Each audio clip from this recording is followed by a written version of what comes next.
Olá, meus caros. Aqui é o Corvo.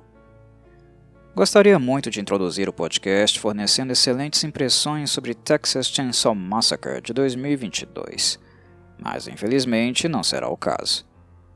Lamento por isso, visto que esta franquia slasher foi uma das mais maltratadas por estúdios e suas péssimas decisões artísticas e administrativas.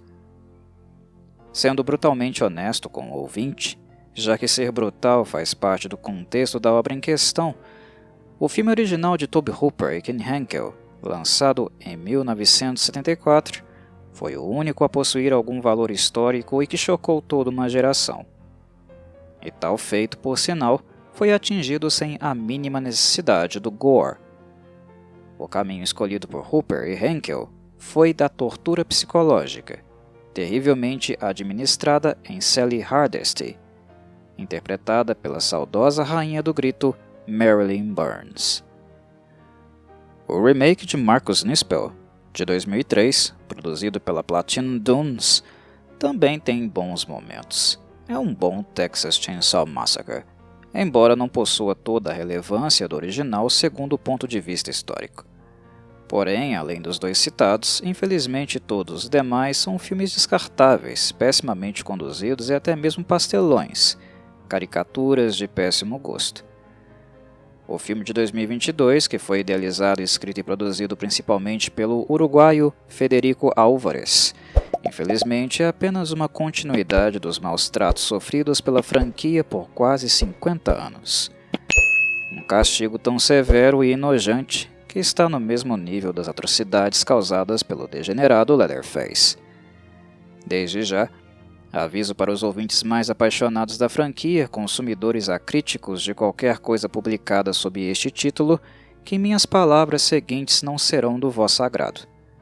Tentarei manter a calma e educação necessárias para não ser ofensivo demais em minhas colocações, mas deixo claro que minha vontade real era retirar todos os filtros e papas na língua, por um simples motivo. Toda vez que cinema é tratado com tanto descaso e desatenção, torrando bilhões de dólares que poderiam muito bem ser investidos em outras obras e profissionais capazes que ainda não tiveram uma grande oportunidade de trabalho, como cinéfilo que sou, e um que cobre este gênero em especial, meu sentimento é de completa injúria. Foi exatamente com este sentimento que terminei o filme de 2022. Texas Chainsaw Massacre tecnicamente é um deboche. Um previsível deboche devido aos acontecimentos durante a pré-produção, marcada por demissões abruptas e muita turbulência. Deixo claro ao ouvinte que o motivo da frustração não se deve ao fato de, mais uma vez, um estúdio ter nos apresentado um exemplar abaixo da crítica. Com isso, estamos perfeitamente acostumados. Afirmei há pouco que esta é a regra para Texas Chainsaw Massacre, e não a exceção. O motivo do desgosto é realmente o deboche, o claro mau uso de recursos, com toda a falta de atenção, visão, conceito e interesse, que poderiam ser investidos em qualquer roteiro de filme independente por aí.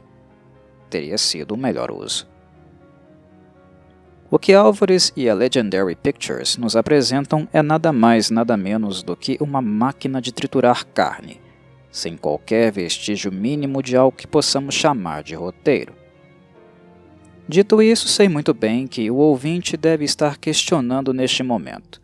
Ora, Corvo, mas não é exatamente isso que os filmes de Texas Chainsaw Massacre são? Açougues sem qualquer coisa que minimamente possamos chamar de texto? Sim, meus caros. De certo modo, eles são exatamente isso, não nego.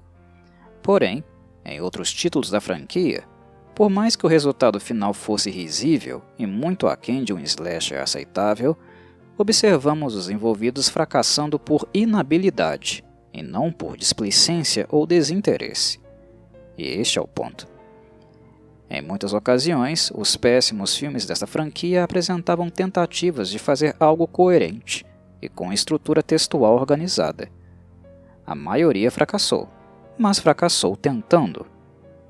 Porém, não é isto que encontramos no filme de Álvares e do jovem diretor David Blue Garcia. Este último, por sinal, eu não culpo. Quem acompanhou as notícias relacionadas à produção do filme está ciente de que jogaram uma bucha de canhão no colo do cara. Garcia pegou o bonde andando e simplesmente mandaram ele se virar com um cronograma apertado. Há várias ideias, pontos de partida, conceitos que poderiam ser desenvolvidos, como por exemplo o tema da gentrificação, que foi surrupiado na cara dura de outra franquia slasher que trabalhou com esta ideia em 2021. Estou falando de Candyman, de Nia da Costa e Jordan Peele, é claro. Há também o tema do reencontro entre vítima e algoz décadas depois do incidente original, que é cópia e tentativa, sem o menor constrangimento, de embarcar no sucesso comercial de Halloween 2018, filme de David Gordon Green. O cinéfilo novamente pode questionar: Corvo, todos os slashers fizeram a mesma coisa quando o Halloween original explodiu em 1978. Qual é o problema? Problema nenhum, meus caros. É só ridículo e patético mesmo. Foram com adjetivos como estes que as redações dos anos 80 trataram os slashers daquela geração. Não nego que as críticas tenham sido rudes, mas ninguém estava mentindo. Dezenas de filmes pós-Halloween foram de fato aproveitadores sem qualquer resquício de originalidade. Porém, não há como negar tampouco que nos deram boas horas de entretenimento macabro, certo? Alguns tiveram tratamento de artistas e maquiadores protéticos formidáveis e inspiradores, mas isso não pode nos cegar e alienar no que diz respeito à intencionalidade daqueles filmes. Uma coisa não anula a outra. Se os slashers oitentistas foram massacrados por serem copycats do Halloween de John Carpenter, e os revivals noventistas foram criticados da mesma maneira, por tentarem ganhar alguns trocados às custas do sucesso de Scream, de Wes Craven, que por sinal penso ser um filme extremamente superestimado, por que deveríamos dar tratamento diferente a Texas Chainsaw Massacre versão 2022? Notem que não estamos falando de qualquer produção de fundo de quintal. Este filme pertence à Legendary Pictures, a subsidiária de um grande conglomerado chinês chamado Wanda Group. A Legendary financiou e trabalhou em conjunto com vários estúdios titânicos nos últimos anos, tais como Warner Bros., Universal Pictures, Paramount Pictures e a própria Netflix, plataforma escolhida para o lançamento do filme em questão. O ouvinte pode não saber disso, mas a Legendary esteve envolvida nas últimas décadas com a produção conjunta de filmes como a trilogia Batman, de Christopher Nolan, 300, de Zack Snyder, os revivals de Godzilla, da Warner e Jurassic World, da Universal. Até mesmo a adaptação cinematográfica de Dune, baseada na obra de Frank Herbert, teve dedo do estúdio. O ponto que estou tentando grifar aqui não é se o ouvinte gosta ou não dos filmes citados.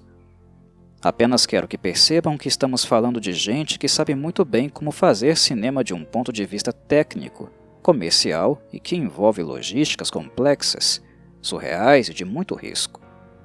E mesmo que alguém argumente que Texas Chainsaw Massacre é um filme produzido com dinheiro de pinga, milhões de doses de pinga, né? Que fique bem claro.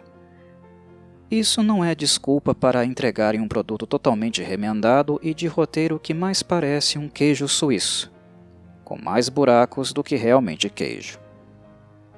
Não há como inventar desculpas neste caso, principalmente com todos os sinais vermelhos durante o período de produção. De cara, o que falei sobre a cópia de temas como gentrificação e continuação direta de obra original, utilizados por Candyman e Halloween respectivamente, já eram sinais claros de preguiça e desinteresse em revigorar a franquia depois de muito descaso por parte da Lionsgate, estúdio que perdeu os direitos sobre Texas Chainsaw Massacre por não produzir mais filmes dentro do prazo estipulado em contrato. Foi assim que a Legendary Pictures conseguiu colocar as mãos na marca, pois a Lionsgate literalmente abriu mão de produzir qualquer coisa após o fracasso retumbante de Leatherface, filme de 2017. Porém, aqueles que esperavam finalmente um bom acabamento ideias frescas sendo colocadas na mesa e novos caminhos para colocar a franquia nos trilhos, vão se dar conta que a Legendary investiu dinheiro para adquirir os direitos, não porque tinha grandes pretensões com a franquia, mas apenas porque dispõe de recursos e avaliou que não faria mal algum ter mais um nome conhecido no catálogo por um preço não tão alto. O que percebo claramente é que a empresa adquiriu os direitos simplesmente para impedir que outra empresa pudesse fazê-lo, já que alguns estúdios, como a não tão atrativa Blumhouse, foram muito espertos na última década, atenciosos com contratos de franquias de sucesso em via de expirar. O que temos aqui não é uma empresa querendo investir, mas apenas tentando impedir outras de fazê-lo e ampliar o portfólio que já possuem. É esta sensação que fica. Como franquias de horror conhecidas sendo adquiridas por poucos jogadores no mercado, a Legendary aparentemente apenas assegurou que não ficaria para trás dentro do gênero. Mas, de imediato, o interesse da empresa é zero em tentar competir com estúdios mais aclamados do horror. Para vocês terem uma ideia, assim como Leatherface de 2017, Texas Chainsaw Massacre 2022 também foi produzido e filmado na Bulgária. Em outras palavras, empresas diferentes, mas o mesmo modus operandi. Estou apenas dando um exemplo de como os envolvidos estão pensando apenas com o bolso. Afinal, tal decisão é estritamente econômica. Filmar na Bulgária é muito mais barato. Pessoalmente, não vejo o menor problema se as condições ambientais e climáticas remeterem ao clima sulista dos Estados Unidos, ambiente onde o filme original foi gravado. Estou apenas chamando a atenção para a contenção de gastos, que novamente se repete também na escolha de mandar este filme direto para a Netflix, e não para as salas de cinema. Para mim, está claro que a Legendary não tinha grandes expectativas com este produto, e literalmente deu de ombros. Destinaram uma quantia qualquer para Álvares e fizeram dele responsável pelo empreendimento com algumas especificações. E isso foi tudo. O uruguaio, por sua vez, assumiu o projeto com uma postura muito decepcionante. Ele foi um dos idealizadores da história do filme, papel que dividiu com Rodos Sayagues e Chris Devlin, que aparentemente escreveu um roteiro super rápido e nas coxas. Como disse, é um queijo suíço com mais buracos do que queijo. Os três copiam a gentrificação e o reencontro da vítima original com seu algoz, mas a execução foi extremamente pobre e muito inferior a Candyman e Laurie vs. Michael. O que Álvares faz com a personagem Sally Hardesty neste filme é imperdoável, e um completo desrespeito à atriz contratada, que não tem culpa de ter sido jogada aleatoriamente no meio da confusão, sem absolutamente nada útil para fazer. Ela é obrigada a interpretar cenas sem nenhum fio de racionalidade ou coerência fisiológica, lógica. Verdade seja dita. Não apenas Federico Álvares, mas também David Gordon Green, diretor de Halloween, foram completamente infelizes ao apenas sugerir que Leatherface ou Michael Myers pudessem realizar trabalhos físicos dessa magnitude na senescência, ambos na casa dos 70 anos. E deixo claro que não tenho nada contra James Jude Courtney, dublê de Myers, ou Mark Burhan, que aqui interpreta Leatherface. Ambos são formidáveis e extremamente competentes em seus papéis. Os stunts de Burhan, neste filme, estão entre os melhores da história de Texas Chainsaw Massacre. Seu Leatherface é realmente muito bom. O ultraje se limita apenas à estupidez de Álvares e Green, que aparentemente não sabem a diferença entre supressão da descrença, muitas vezes necessária para filmes de horror, e senso do ridículo. São duas coisas completamente diferentes. Suprimir a descrença é algo que um diretor pode pedir a um cinéfilo. Mas para ser estúpido e acreditar que uma pessoa com mais de 70 anos pode brincar de Leatherface, ou que uma vítima empalada por uma serra elétrica ficará viva por vários minutos, capaz de carregar uma arma e ainda jogá-la para outra pessoa continuar o trabalho, aí, meus caros, já é demais. É pedir para o cinéfilo ser idiota e se contentar com mediocridade. Este filme não tem o tom humorístico de The Texas Chainsaw Massacre 2, onde Leatherface continuava a atuar mesmo com uma serra trespassando a barriga. O filme de 2022 se propõe a algo sério, e, portanto, cenas como essas são de pura estupidez e falta de bom senso. Esta ideia de criar uma sequência direta do original, do mesmo modo que fez Halloween em 2018, ainda me incomodou por mais um motivo. No caso da franquia do The Shape, Jamie Lee Curtis, John Carpenter e Nick Castle ainda estão vivos e, portanto, poderiam participar ativamente, do modo que quisessem, do respectivo projeto. Se o objetivo é homenagear o legado de alguém, o melhor modo de prestar respeito e reconhecimento é fazê-lo quando a pessoa ainda está viva. Entretanto, para Texas Chainsaw Massacre, os responsáveis esperaram Marilyn Burns, Gunnar Hansen e Tobe Hooper morrerem para fazerem este retorno integral ao original, e isso machuca muito quem tem carinho pela obra deles. Obviamente, isso não é culpa apenas da Legendary Pictures, afinal os direitos anteriormente estavam com a Lionsgate, a maior culpada.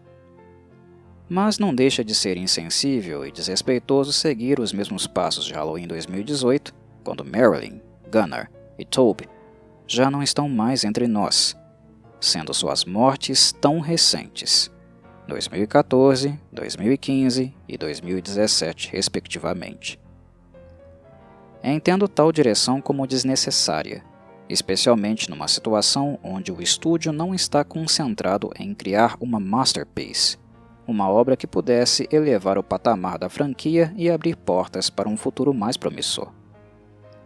Sendo justo, Álvares não fracassa totalmente neste filme. Ele faz o que sabe fazer de melhor, ser brutal ao extremo, o que para muitas pessoas é um pré-requisito imprescindível. Não necessariamente para mim, em virtude do que o filme original ensina. Não tenho nada contra Texas Chainsaw Massacre ser extremamente gore. Inclusive, reforcei que o filme da Platinum Dunes, de 2003, que é muito violento, é um título interessante da franquia. O problema é que Álvares, na sua ânsia de criar o gore sem limites, tenta nos convencer de que isto é a única coisa necessária para fazer um bom filme de horror. Ele já havia tentado nos convencer disso no remake de Evil Dead, que marcou sua estreia em longas em 2013. Passados quase 10 anos, o uruguaio ainda não se tocou que um filme, especialmente clássicos, precisam muito mais de ambientação e algumas assinaturas conceituais. Franquias possuem digitais que, embora não sejam compatíveis com o momento histórico atual, em certo sentido ainda precisam coexistir com as tendências modernas. E isto Álvares parece não compreender. Ele investe no moderno, mas se esquece daquilo que faz do clássico um clássico. De modo algum, o filme de Tobe Hooper funcionaria em pleno século XXI, mas é importante perceber que, para chegarmos até aqui, o filme original foi um dos edificadores deste processo. Além disso, a tortura psicológica apresentada nos anos 70 continua sendo cruel, perturbadora e de difícil digestão, mesmo nos padrões atuais. Se alguém não sente nada com a angústia de Sally, isso é sinal de que precisa urgentemente procurar ajuda, e tenho dito. Por mais que estejamos completamente dessensibilizados com a violência, alguns filmes clássicos foram capazes de retalhar não apenas carne, mas também espírito. E tais cicatrizes espirituais são muito mais difíceis de cicatrizar. Álvares acerta ao aproximar o filme da geração a qual este pertence. O fato das redes sociais e a cultura do cancelamento povoar, o conceito de Texas Chainsaw Massacre 2022, não é um problema, a meu ver. É um acerto. Mas que só seria relevante se Álvares não perdesse de vista o trauma de Sally, o que ela viveu no passado e como sobreviveu ao horror. Algo que poderia dialogar, por exemplo, com o trauma de Layla, personagem vítima de um tiroteio na escola e que poderia ter tido trocas de experiências sensacionais com Sally. Álvares, infelizmente, se nega a nos proporcionar momentos assim. O filme poderia tocar ao mesmo tempo em que apresenta pessoas com celulares apontados para uma jamanta com máscara de couro humano, como se fosse a coisa mais natural do mundo, uma discussão mais crítica e aprofundada daquela bandeira dos Estados Solistas Confederados, por exemplo, que deram origem a racistas e supremacistas que até hoje infestam a sociedade. Mas, novamente, Álvares se omite e não faz nada.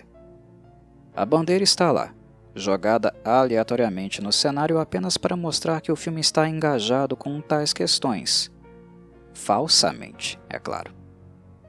O cinéfilo mais consciente sabe que não está, e não é tão simplório como Álvares supõe que seja.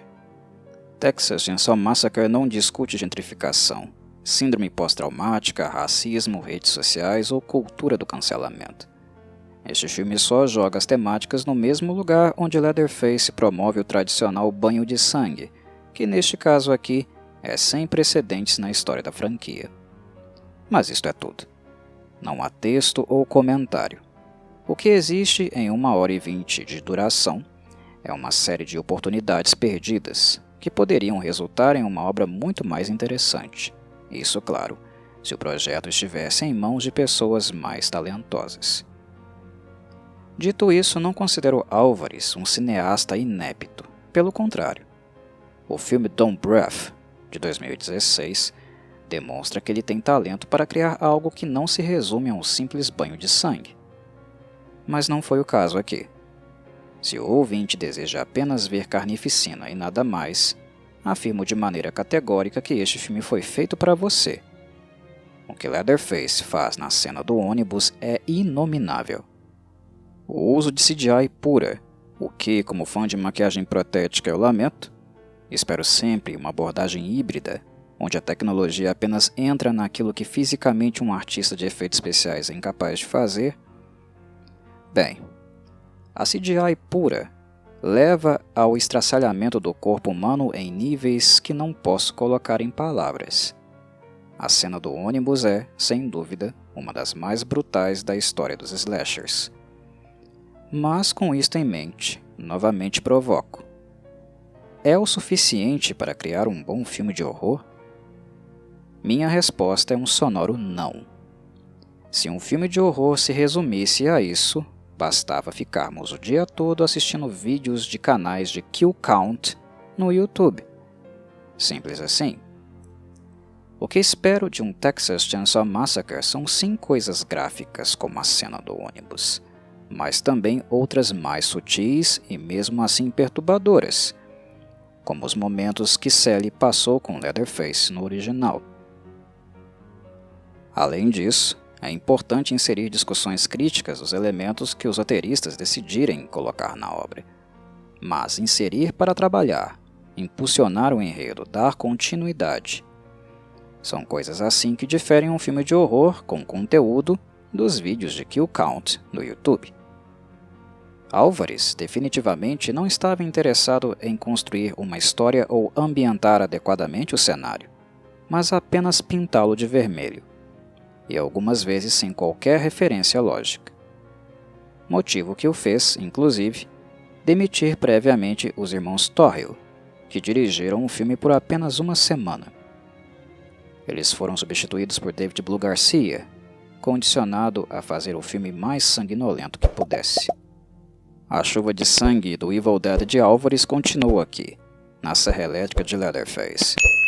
Mas sem o espírito ou aura tenebrosa que Raimi ou Hooper apresentaram nos clássicos.